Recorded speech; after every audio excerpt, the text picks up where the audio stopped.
Assalamualaikum warahmatullahi wabarakatuh. Bismillahirrahmanirrahim. Alhamdulillahi rabbil alamin. Wabihi nasta'inu ala umuri dunya waddin. Wassalatu wassalamu ala ashrafil anbiya'i wal mursalin, Sayyidina wa habibina Muhammadi wa ala alihi wa sahbihi ajma'in. Amma ba'du, subhanaka la ilma lana illa ma 'allamtana innaka antal alimul hakim. Allahumma arinal haqqa haqqan warzuqna husna ittiba'i wa arinal batila batila warzuqna husna ijtinabih. Para jamaah, Bapak Ibu sekalian rahimakumullah.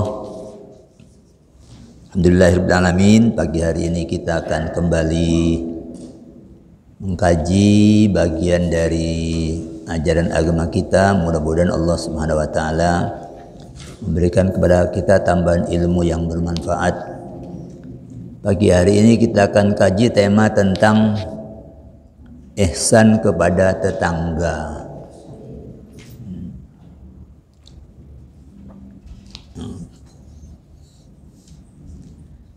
Dalam surah An-Nisa ayat 36, Allah Subhanahu wa taala merangkai perintahnya untuk ihsan kepada tetangga dengan perintahnya untuk menghamba kepada Allah.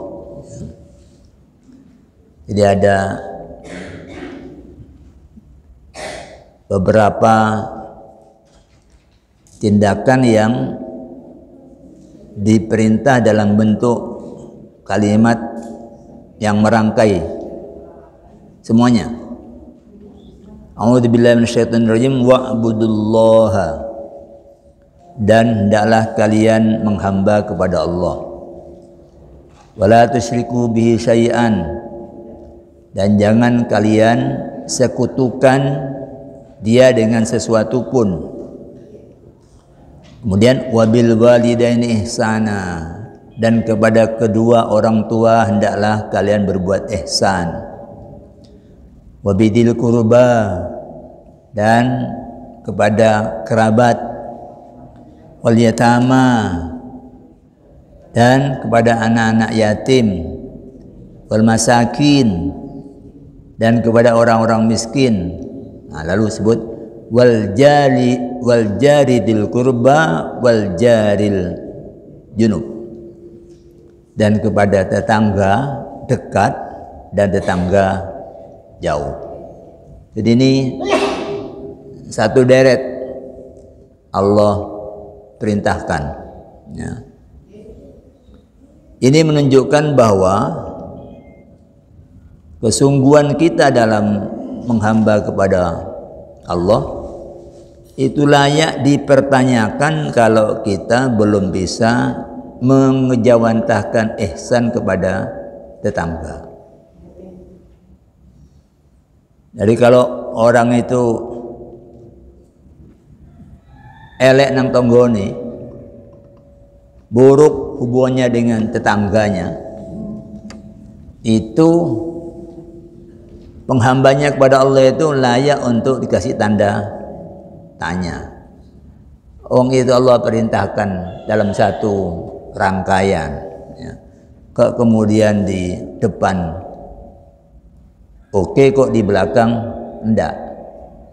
Itu maknanya kalau ekornya di bagian belakang itu jelek, ya ini sudah problem sudah sejak dari awal, sejak dari depan dia sudah sekudang orang baik.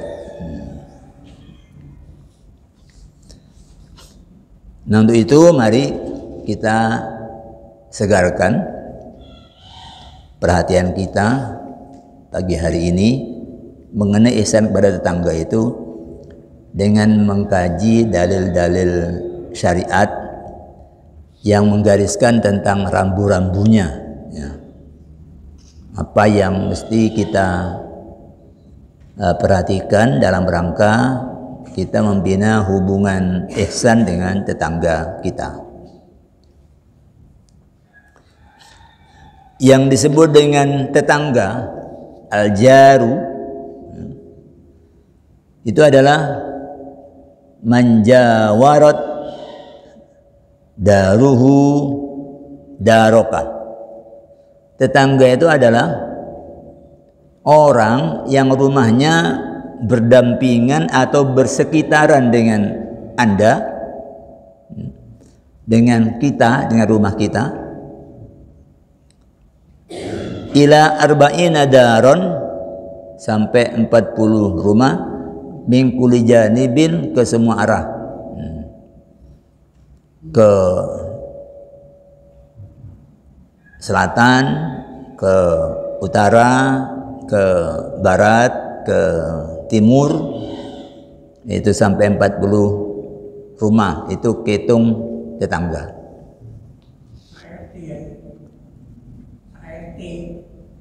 Ya tergantung. Kalau di perumahan itu satu gang model U, ya itu se-RT.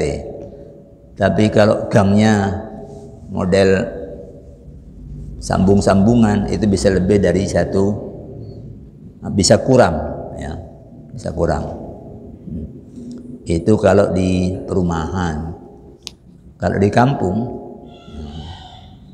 antar rumah masih ada tegalan, ya agak jauh, ya, jauh.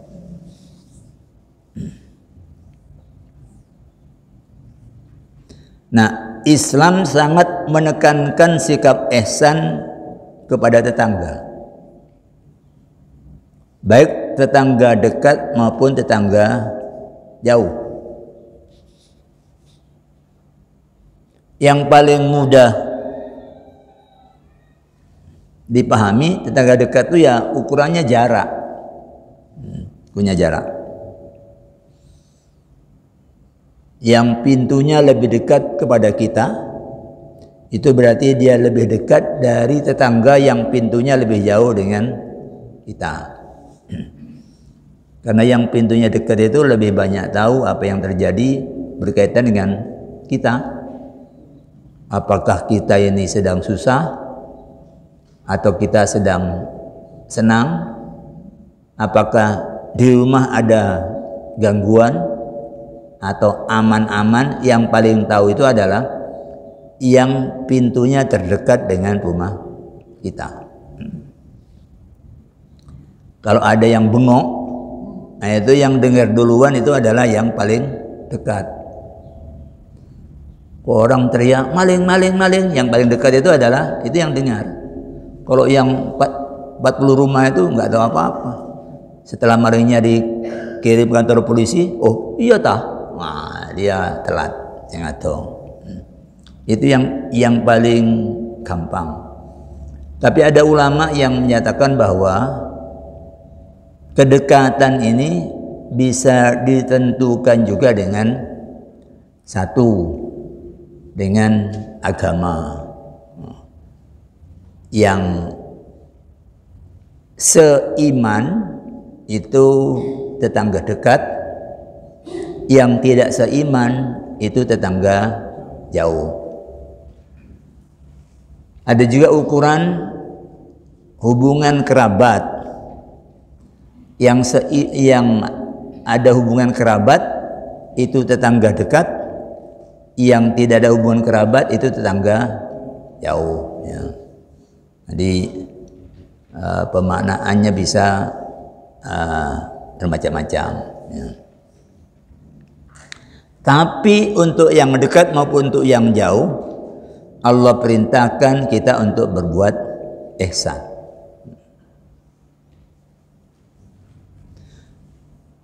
Sedemikian kuatnya Islam ini menekankan ihsan kepada tetangga, itu tidak cukup dengan Allah di Quran memerintahkan agar kita berbuat ihsan, tapi malaikat Jibril pun itu memberikan perhatian dengan mewasiatkan perkara ini kepada Nabi. Jadi kalau sholatnya itu Jibril tidak begitu tapi tetangga itu Jibril titip betul nih kepada Nabi. Tetangga ini. Di dalam sebuah hadis yang dituturkan oleh Siti Aisyah, Kanjeng Rasul bersabda, "Mazala Jibrilu yusini bil jari hatta dhanantu annahu sayuwarrithuhu." Itu kata Nabi. Jibril itu selalu berwasiat kepadaku tentang ihsan kepada tetangga. Sampai aku mengira, karena begitu seringnya Jibril titip tetangga ini, sampai aku mengira, kata Nabi, bahwa dia akan membawa ketentuan mengenai bahwa tetangga itu akan dapat hak waris. Saking Jibril itu berulang-ulang nitip tentang tetangga. Memang tetangga ini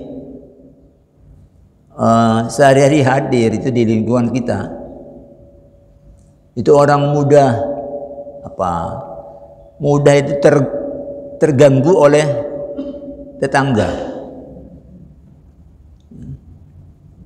Kadang ada tetangga yang kalau setel musik itu tidak ukuran, pokoknya sak legonya dewe, nggak ngerti boh apa tetangga sekitar itu butuh istirahat atau enggak ya. Atau tetangga kadang-kadang itu tiba-tiba dapat rezeki, itu kita saksikan sehari-hari. Dapat rezeki, mobilnya baru, rumahnya pokoknya itu kita saksikan sehari-hari, dan itu bisa mengganggu pikiran kita, cemburu atau apa ya. Sehingga mudah kita itu elek sama tonggo itu ya. Maka Jibril nitip karena Allah perintahkan untuk berbuat ihsan ya. Ihsan. Jadi Jibril sampai nitip, mananya ya, andaikan Jibril itu bisa berhubungan dengan kita ya, tentu sampai sekarang pun Jibril kalau ketemu, awas lu tonggomu lu, kira-kira gitu ya, kira-kira gitu. Ini soal ihsan kepada tetangga. Nah, sejalan dengan itu Nabi Shallallahu Alaihi Wasallam mengingatkan agar kita yang beriman kepada Allah dan hari akhir untuk tidak melakukan tindakan yang sifatnya mengganggu atau menyakiti tetangga. Jadi kata Nabi, "Mangkana yu'minu billahi wal yaumil akhir fala yu'di jarahu." Siapapun yang beriman kepada Allah dan hari akhir, kata Nabi, jangan ia mengganggu atau menyakiti tetangganya. Ini nyambungnya dengan iman. Jadi kalau suka ganggu tetangga, itu maknanya imannya itu sudah mulai gak tapek kering. Nah, kalau setrum itu sudah drop, Kalau baterai itu sudah drop, ya, bolak-balik tetangganya kehilangan apa tuh mangga, sudah dibungkus-bungkus loh, kawan. Yang paling tahu keadaan situ kan tetangganya. Uangnya pas lungo, iki nang Malang biasa nginep iki, dintekno ae.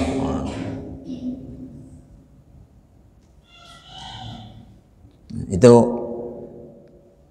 apa ukuran dari iman. Lek ngaku iman kepada Allah, jangan sakiti tetangga. Ya, semua kita perlu introspeksi. Ada enggak yang kita menyakiti tetangga ya?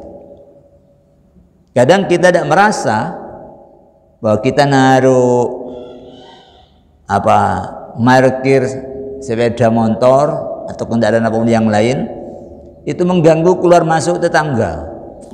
Pokoknya taruh, itu kan ngarepe nggonku iki. Nggak memperhatikan kalau tetangga keluar ini nanti manuvernya itu cukup apa enggak. Dari kunci saat setir-setire lalu wongi ngopi pergi. Donggone mau keluar angel. Jadi dia apa namanya, kita melakukan apa itu penting mikir orang lain, masuk sakarepe dhewe ya, karepe dhewe. Kalau sudah kadung sakarepe dhewe di mana-mana begitu, walaupun di kantor, di kampus ada mobil orang, beda motornya taruh di belakang, dikunci, orangnya masuk, nanti orangnya mau keluar susah, mau mundur. Nggak mikir kepentingan orang.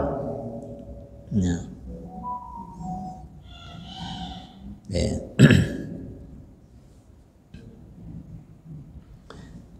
Berbuat buruk kepada tetangga, kata Nabi, bobot dosanya itu lebih berat sampai 10 kali lipat dibanding berbuat buruk kepada orang yang bukan tetangga.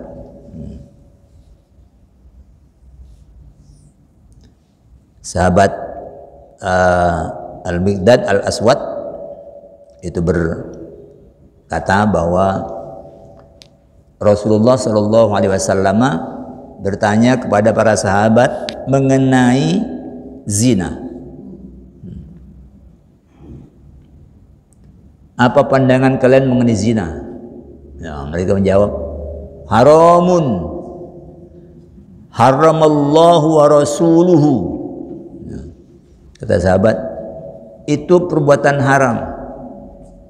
Allah dan Rasulnya mengharamkan perbuatan itu.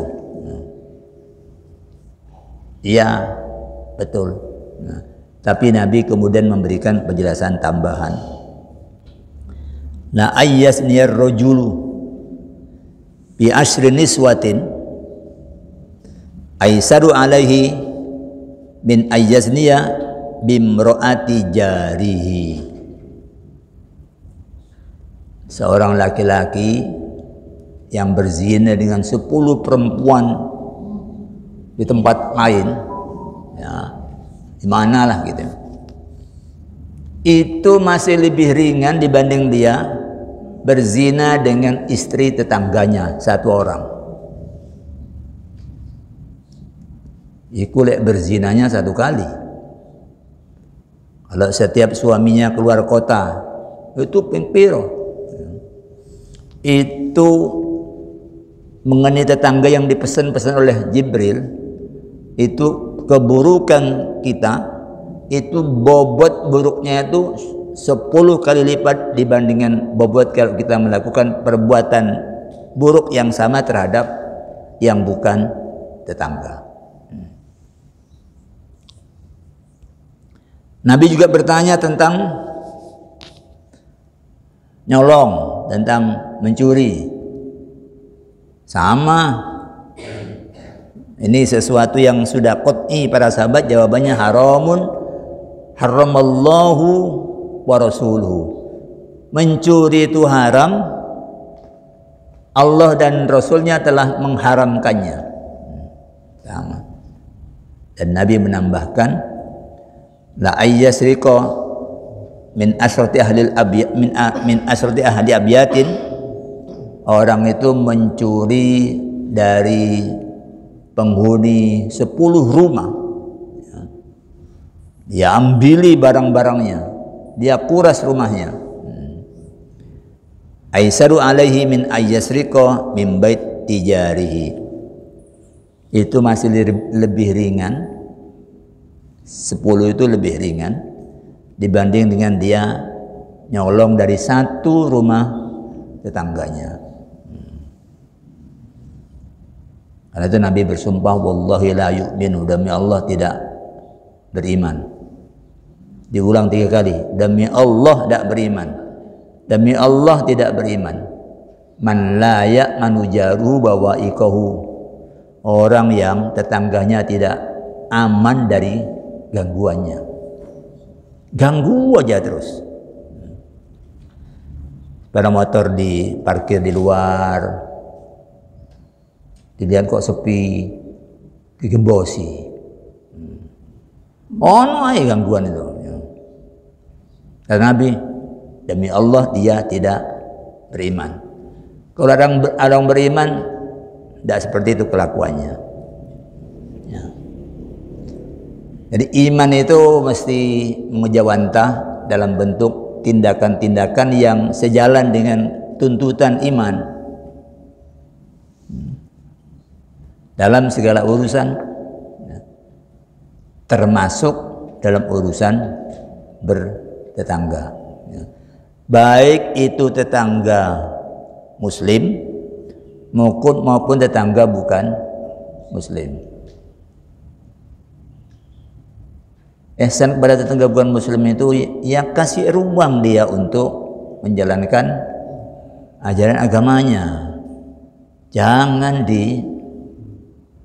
disempitkan. Jangan dikira itu jihad di jalan Allah, menghalang-halangi orang lain untuk memeluk agamanya itu. Tidak, Islam tidak ngajarin itu. Kita sudah jelas, lakum dinukum waliyadin. Istrimu ya istrimu, istriku ya istriku.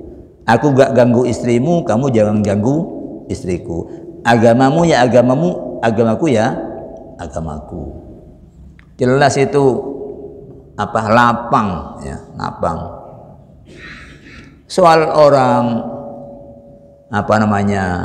buat kita itu merasa kok ngono ya, ibadah kok ngono ya.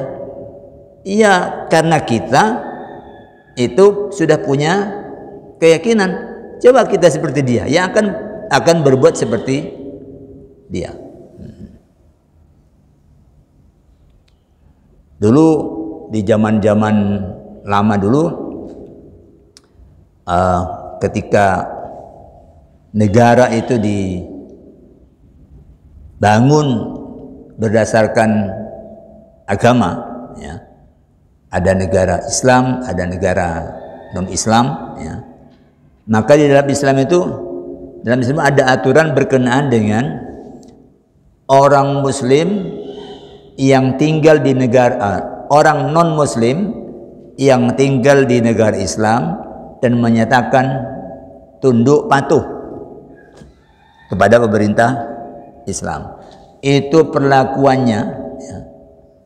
Mereka membayar jizyah, artinya membayar semacam iuran perlindungan, ya. Kalau orang Muslim diperintah bayar zakat, mereka diperintah bayar jizyah. Itu perlakuan perintah Islam terhadap orang non Muslim itu sama. Kalau situ diserang oleh orang lain, yang hadir tentara Islam untuk melindungi. Jadi seperti itu. Jangan sentimen agama membuat orang lalu berbuat buruk terhadap orang lain, apalagi terhadap tetangganya. di antara berbuat ihsan kepada tetangga yang non muslim itu dongakno, doakan mudah-mudahan Allah beri hidayah. Ngejak gak nyampe ini, doakan aja. Sebagaimana dulu Nabi itu mendoakan penduduk Taif. Nabi mendoakan Umar dan Abu Jahal untuk memperkuat Islam. Tapi Allah memilih Umar. Ya. Udah diajak langsung nentang, kasar, Nabi menggunakan kekuatan doa. Jadi jangan dibenci. Kita tidak suka kekafirannya, tapi jangan benci orangnya.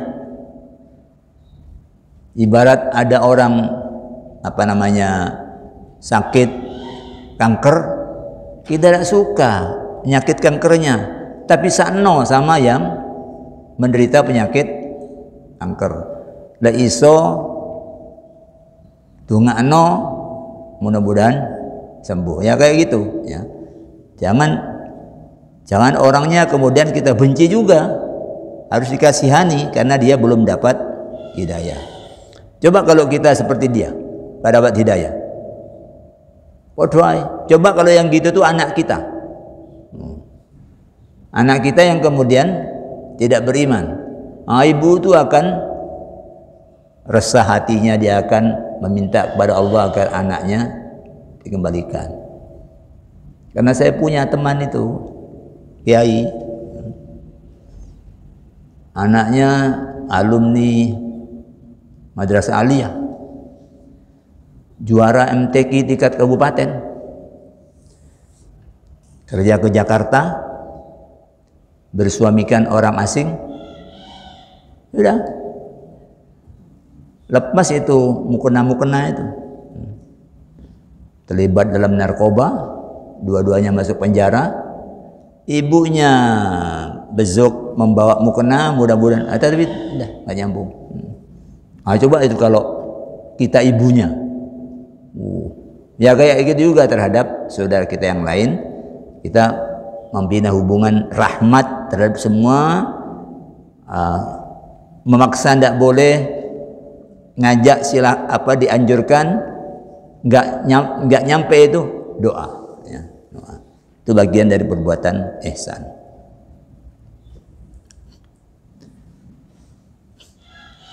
Tiga, ihsan kepada tetangga itu bisa kita wujudkan apabila kita mampu memenuhi hak-hak mereka.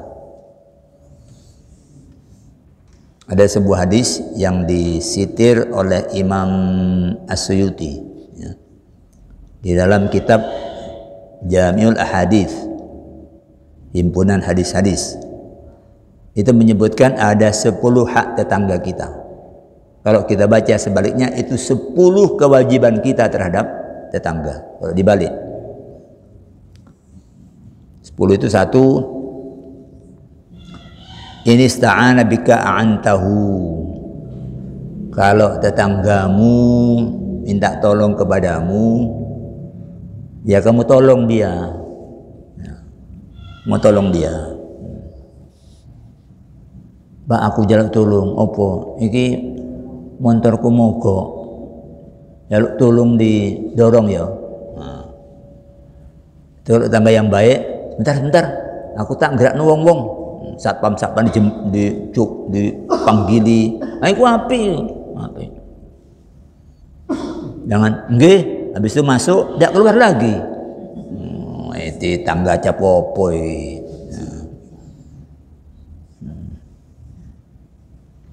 Jadi kalau minta tolong, Nabi bilang, kamu tolong dia. Tolong dia. Kemudian yang kedua, wa ini stak rodoka akrotahu. Kalau tetanggamu butuh ngutang, wah ini amel Ustaz. Soalnya yang boleh bayar, tidak bayar. Itu mulai iblis ngitik-ngitik ini. Ya. Kalau tetangga butuh ngutang, kasih utangan. Kita jangan berpikir itu kalau orang ngutang itu ngutangi dia. Cobalah berpikir ngutangi Allah. Wa may yuqridullaha qardan hasana. Siapa yang ngasih utangan kepada Allah itu utang yang baik, ya, itu Allah akan lipat gandakan untuknya dengan lipat ganda yang banyak. Lek gak bayar, nah ya jaluk pangeran naik, serahkan pangeran. Kalau itu kita bisa toto ini, perhatikan, kalau bisa toto, kita noto hati untuk tidak menganggap ini sebagai yang harus bayar kepada kita, tapi kita serahkan kepada Allah, karena Allah yang ngatur untuk memampukan dia atau untuk tidak bikin dia mampu. Kalau gak mampu-mampu, aku diuji oleh Allah. Biar Allah aja. Perhatikan, tidak akan pernah terjadi orang yang lapang dalam urusan ini, dia rezekinya akan jadi sempit. Itu janji Allah soalnya ini. Ya Allah. Cuma kadang-kadang kita fokusnya ke orang itu. Terus akhirnya dirasani, 5 tahun nggak bayar. Saya ke piro pisan. Dulu 5 juta, 5 juta biyen niku entuk iki. Saya iki entuk apa? Dirasani kemana-mana. Ya. Mbok disimpen itu menjadi bekal amal baik nanti di depan Allah. Ini butuh ngutang, kasih utangan. Wa idza iftaqara mutta alaihi, jika ada tanggamu dalam kondisi lemah, ya, kondisi lemah, yang butuhkan sesuatu, ya kamu berikan, jangan nunggu lawang menengai ka omong. Nah orang itu lemah kate ngomong ya sungkan, akhirnya menengai. Tanggane yang ngerti, lakukan, jangan nunggu ngomong. Kalau sudah tahu orang itu tidak bisa turun dari tempat tidur, ya bergeraklah sekitarnya itu. Ya apa dia makannya, ya apa dia mandinya. Orang-orang begini banyak. Saya dulu ketika jadi ketua Basnas itu keliling-keliling banyak ternyata orang begini. Ya akhirnya sini ngangkat wali yang dibiayai untuk ngurusi orang ini. Sudah nggak bisa turun dari tempat tidur, sudah nguyuh-nguyuh di situ, tidak punya sanak, tidak punya kadang, tonggonya tenang-tenang aja, tenang aja. Itu kan bisa itu diatur. Misal RT iuran berapaan per bulan untuk bayari orang, iso lah, iso. Karena ini tetangga ini dititipkan betul oleh Jibril selaku yang bawa wahyu itu, ya, wahyu mutalai. Ya. Kalau sudah tahu ada tetangganya mau angkat-angkat apa ke iso, ya, dilihat dari jendela, ayo kon, ayo. Wah, apa ini? Mestinya segera keluar. Sebentar bu. Nah, jangan angkat sendiri bu. Gitulah. Itu namanya tonggo yang baik. Kalau yang anu malah direkam, dilepokno YouTube. Wah, iki lumayan nih kagu konten iki ya. Deh. Kemudian yang keempat, wa in marodo mutahu, kalau tetanggamu sakit kamu jenguk. Nah, kamu jenguk. Namanya jenguk orang sakit itu menumbuhkan rasa gembira karena orang yang sakit itu merasa mendapat perhatian.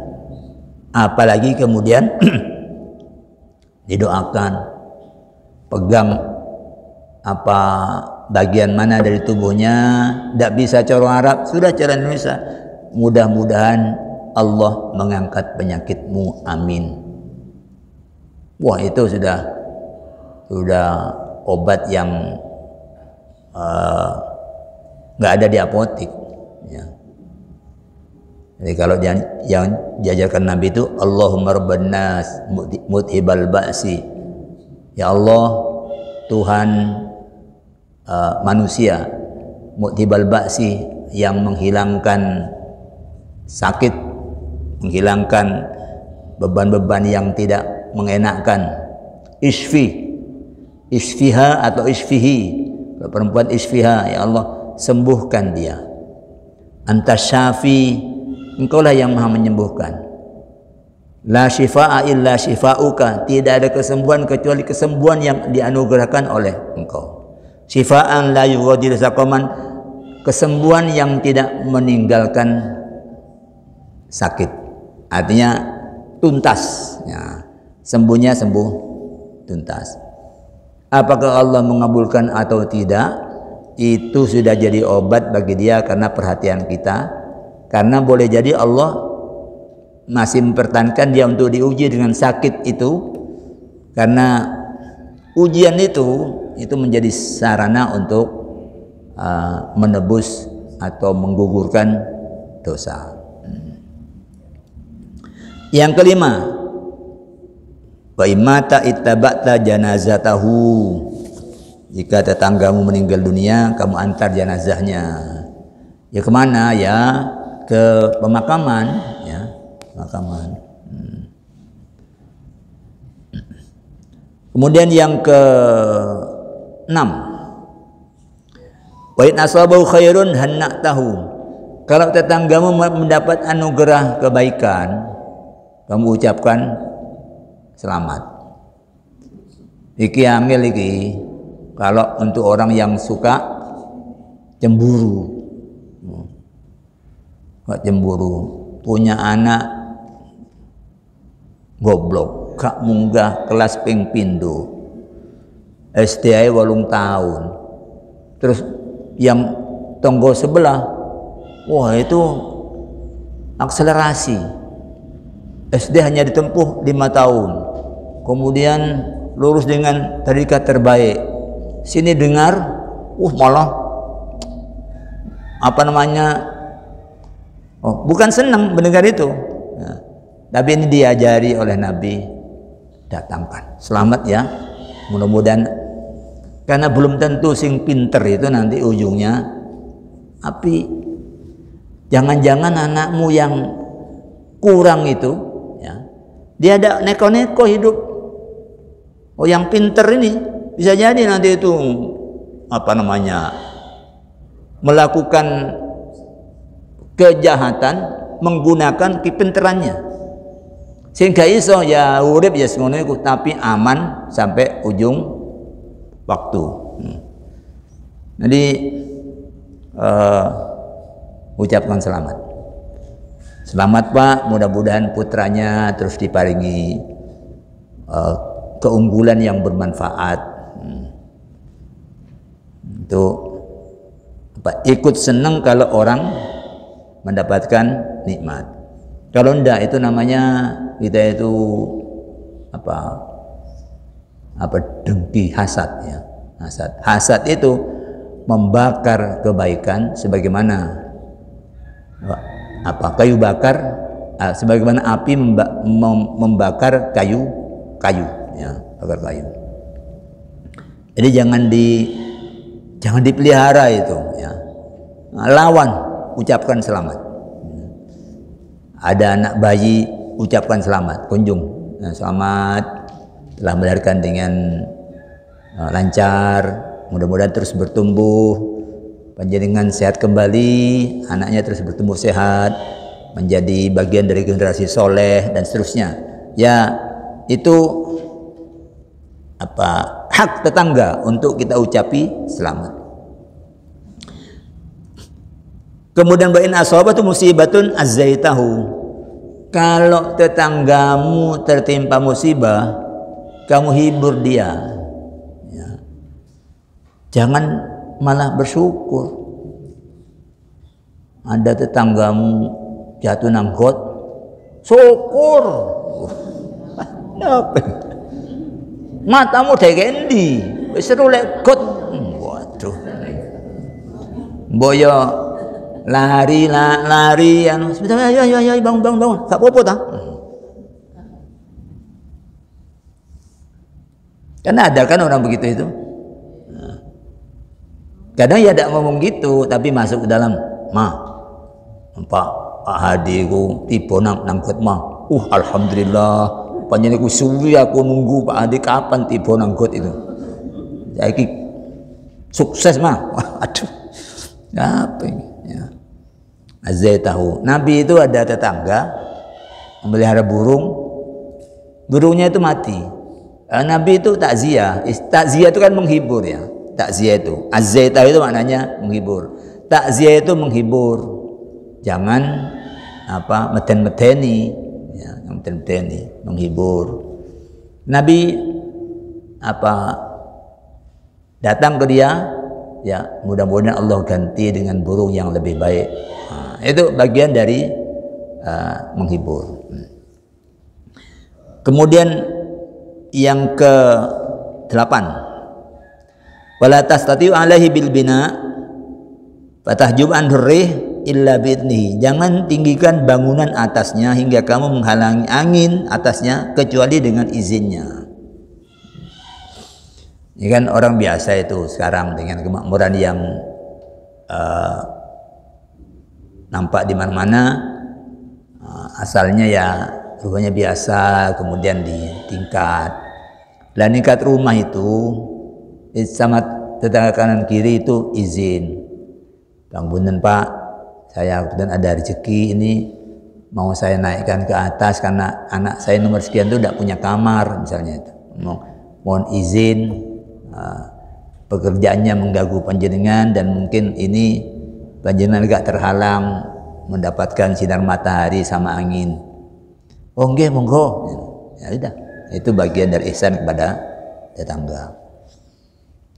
Jangan gak omong ke apa tuh sampai lantai 4. Nah, udah itu azan aja terhalang, angin terhalang, sinar matahari terhalang. Kemudian yang ke-10,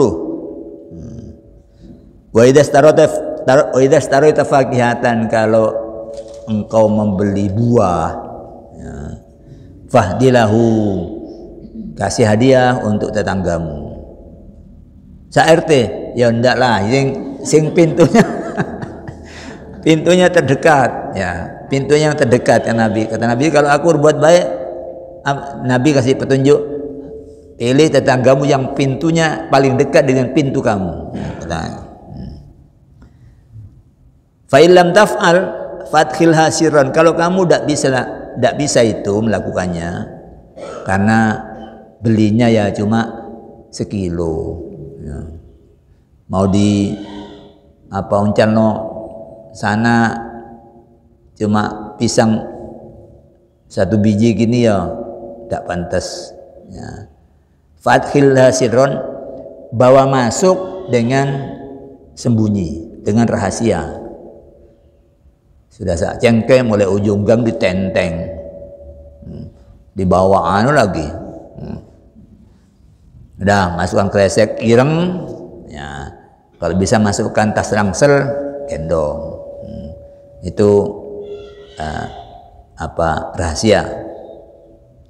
Kemudian wala yakhruju biha waladuka liyaghidha biha waladahu, jangan biarkan anakmu kemudian keluar membawa buah itu untuk ngiming-ngiming anak tetanggamu. Ayo pisang, bapakmu gak iso tuh iki. Anak itu nangis, mamanya dengar dari dalam, mamanya keluar, apa? Ngomong apa? Oh, itu jadi hanya karena urusan anak kita. Di dalam, jangan keluar, makan dulu, kalau sudah selesai nanti baru main. Jangan dibawa ke gerombolan teman-temannya, dia sendiri yang. Jadi itu bagian dari ngajari anak untuk tidak mengganggu temannya oleh rezeki yang dia punya, kecuali kalau mau dah ini bawa ini bagikan ke teman-temanmu, itu bagus. Kalau tidak cukup ya sudah makan di dalam. Yang terakhir, wala tu'dhihi bikutari kidrika, jangan sakiti dia dengan aroma masakanmu, illa antaghrif lahu minha, kecuali kamu ambilkan sebagiannya untuk diantar pada dia. Jadi ini bagian-bagian yang mendapat perhatian, karena kan tetangga itu nggak sama, ada yang mampu beli sate, mampu beli gulai, mampu beli apa, mampu. Ada orang lain yang bendino ya gitu aja. Kalau ada bau-bau yang enak itu, ini Pak Bambang kira nyate kira, padahal cuma nyate di 10 ici di ya sing api beli gitu itu kalau tonggone sudah turu ya, atau beli di rotok metu titik ya, ketimbang sana sudah kalau kecap-kecap iki mariki oleh iki ya, ternyata kan apa-apa ya. Nah Bapak Ibu sekalian, berkenaan dengan ini Nabi itu bersumpah, saking anunya ini, saking urusan tetangga ini ya gampang-gampang angel. Walladzi nafsi biyadihi, kata Nabi, demi zat yang jiwaku ada dalam genggamannya, la yuballighu haqqal jar, tidaklah mampu untuk menyampaikan hak tetangga itu, illa man rahimahullah, kecuali orang yang mendapat rahmat dari Allah. Jadi ini nggak mudah ya, kalau kita tidak mendapatkan rahmat, tidak mendapatkan rahmat, karena yaitu berada dalam kondisi yang berbeda-beda. Yang situ rumahnya besar, api, ber-AC, sini cilik, sumu, bendino ya. Nah, itu yang membuat Nabi menggambarkan kalau orang nggak dapat rahmat ini, hak tetangga ini bisa tidak terabaikan. Apalagi tetangga itu beda-beda punya pandangan ya.